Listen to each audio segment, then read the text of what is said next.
जब हज़रत मूसा अलैहिस्सलाम ने मिस्र छोड़ने का फैसला किया तो अल्लाह से दुआ की कि अल्लाह मुझे फ़िरौन की इस ज़ालिम कौम से निजात दे।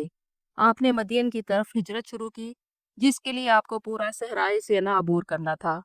ये सफ़र तकरीबन 400 से 500 किलोमीटर का था, जिसे आपने पैदल ही तय करना था।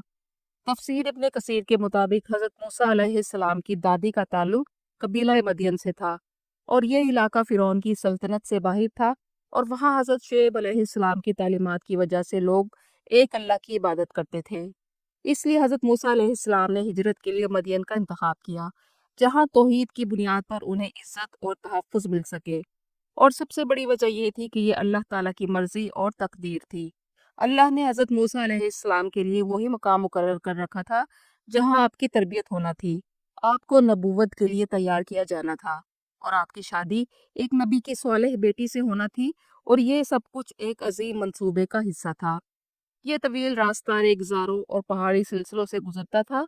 सहरा की शदीद गर्मी, प्यास, भूख और हर लम्हा पकड़े जाने के खौफ ने इस सफ़र को इंतहा का मुश्किल बना दिया था। आपने अपने रब से दुआ की, मुझे उम्मीद है मेरा रब सीधे रास्ते की तरफ मेरी रहनुमाई करेगा।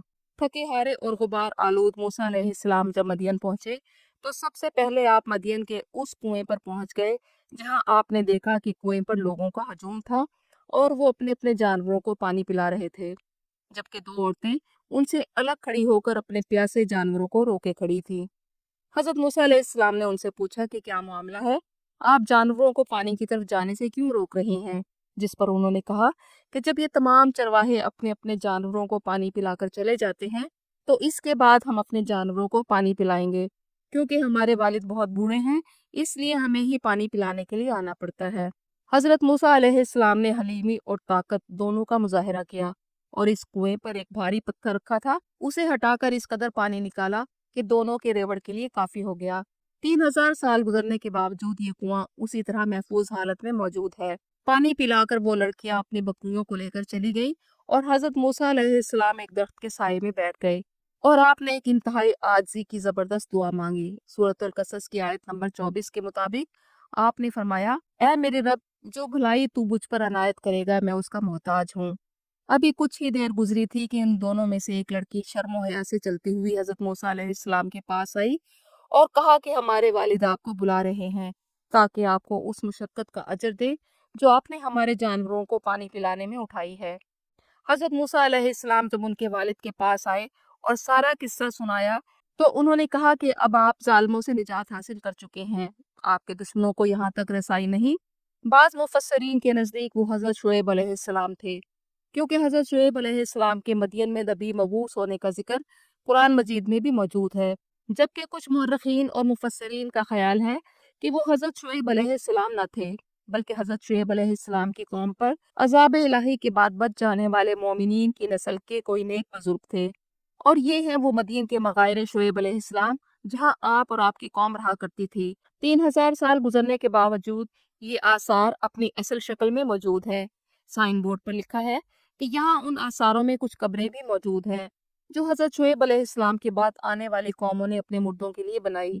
बहरहाल इन्हीं घरों में से किसी घर में हजरत शुएब अलैहिस्सलाम और उनकी कौम रहा करती थी और यहीं हजरत मूसा अलैहिस्सलाम ने 10 साल गुजारे। ये लोग पहाड़ों को तराश कर और खोद कर घर बनाते थे और कमरों के अंदर कमरे बनाने के माहिर थे। जब हजरत मूसा अलैहिस्सलाम ने हजरत शुएब अलैहिस्सलाम को सारा माजरा सुनाया तो उन दोनों बहनों में से एक ने अपने वालिद से आपकी अमानतदारी की गवाही दी और कहा कि आप उन्हें मुलाजिम रख लें, क्योंकि आप ताकतवर भी हैं और अमीन भी, क्योंकि आपकी अमानतदारी और ताकत का मुशाहिदा दोनों बहनें कर चुकी थीं। आप अमानतदार भी थे क्योंकि आपकी निगाह ने खयानत ना की और आप कुव्वत वाले भी थे कि आपने अकेले ही उस बड़े पत्थर को उठा लिया जो कुएं के ऊपर रखा था। हजरत शुएब अलैहिस्सलाम ने कहा कि मैं चाहता हूँ कि अपने दोनों में से एक बेटी का निकाह आपके साथ कर दूं और बदले में आपको 8 साल तक उनकी खिदमत करना होगी, जिसमें भेड़ बकरियां चराना शामिल है। और अगर आप ये खिदमत 8 साल की बजाय 10 साल कर दें तो ये आपका एहसान होगा। हजरत मूसा अलैहिस्सलाम ने शर्त मान ली। इस तरह आपने अपने ससुर के यहाँ 10 साल तक काम किया। इस तवील अरसे में अल्लाह ने आपको सब्र, तहम्मुल और रहबरी के गुर सिखाए, जो बाद में आपको बनी इसराइल की क़यादत के लिए दरकार थे। तौरात की किताब एक्सोडस और इसराइली रवायात के मुताबिक आपके दो बेटे हुए, जिनका नाम जर्शूम और अलियजर थे। تاہم قرآن اور مستند احادیث میں ان کی اولاد کا ذکر نہیں ملتا، واللہ عالم۔ تقریباً 10 سال کا عرصہ گزرنے کے بعد حضرت موسیٰ علیہ السلام نے مصر جانے کا ارادہ کیا اور اپنے اہل خانہ کے ساتھ مصر کی طرف روانہ ہوئے۔ شدید سردی کا موسم تھا، رات کا وقت تھا کہ آپ نے دور سے آگ دیکھی اور اپنے اہل خانہ سے کہا کہ تم لوگ یہیں ٹھہرو، میں نے آگ دیکھی ہے، ممکن ہے وہاں کوئی موجود ہو جس سے میں درست راستے کی معلومات لے سکوں یا آگ کا انگارہ لے آؤں جس سے اس سرد رات میں گرمی حاصل کر سکیں۔ جب حضرت موسیٰ علیہ السلام تنہا آگ کے پاس پہنچے تو آگ ایک جھاڑی کو لگی ہوئی تھی، مگر وہ جھاڑی آگ سے جلی نہیں تھی۔ آپ حیران تھے کہ اس بابرکت وادی کے دائیں کنارے سے ایک طرف شجرۃ اللیگا سے ایک آواز آئی کہ اے موسیٰ، میں ہی اللہ ہوں، تمام جہانوں کا پروردگار۔ سورۃ طٰہٰ کی آیت نمبر 11 سے 13 میں فرمایا گیا۔ پس جب وہ اس آگ کے پاس پہنچا تو آواز آئی، اے موسیٰ، بے شک میں ہی تیرا رب ہوں، پس اپنی جوتیاں اتار دے، بے شک تو طوٰ کی مقدس وادی میں ہے اور میں نے تمہیں نبوت کے لیے چن لیا، پس جو وحی کی جاتی ہے اسے غور سے سن۔ اس کے بعد اللہ تعالیٰ نے حضرت موسیٰ علیہ السلام کو ان کے مشن سے آگاہ کیا۔ سورۃ طٰہٰ کی آیت نمبر 14 میں فرمایا گیا، بے شک میں ہی اللہ ہوں، میرے سوا کوئی معبود نہیں، پس تو میری ہی عبادت کر اور میری یاد کے لیے نماز قائم کر۔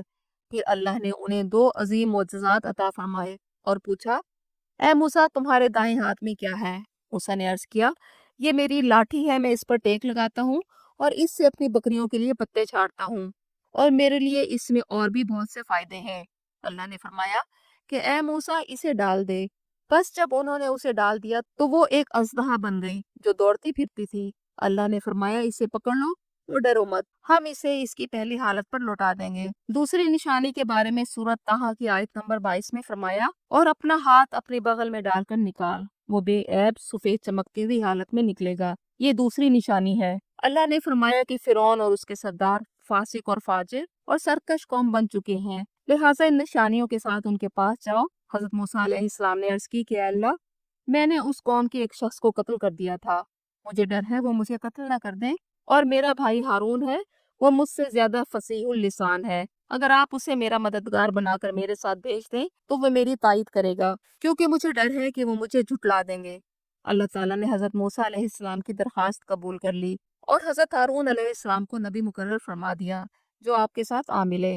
کوہ طور پر اللہ سے ہم کلام ہونے کے بعد اسرائیلی روایات کے مطابق آپ واپس اپنے اہل و عیال کے پاس آئے، انہیں ساتھ لیا اور پھر حضرت ہارون علیہ السلام کے ساتھ مل کر فرعون اور اس کی قوم کی ہدایت کے لیے مصر کی طرف روانہ ہوئے۔ یہ ایک عظیم سفر تھا اور کوہ طور پر اللہ سے آپ کی یہ پہلی گفتگو در حقیقت حضرت موسیٰ علیہ السلام کے عظیم مشن کا نقطۂ آغاز تھی۔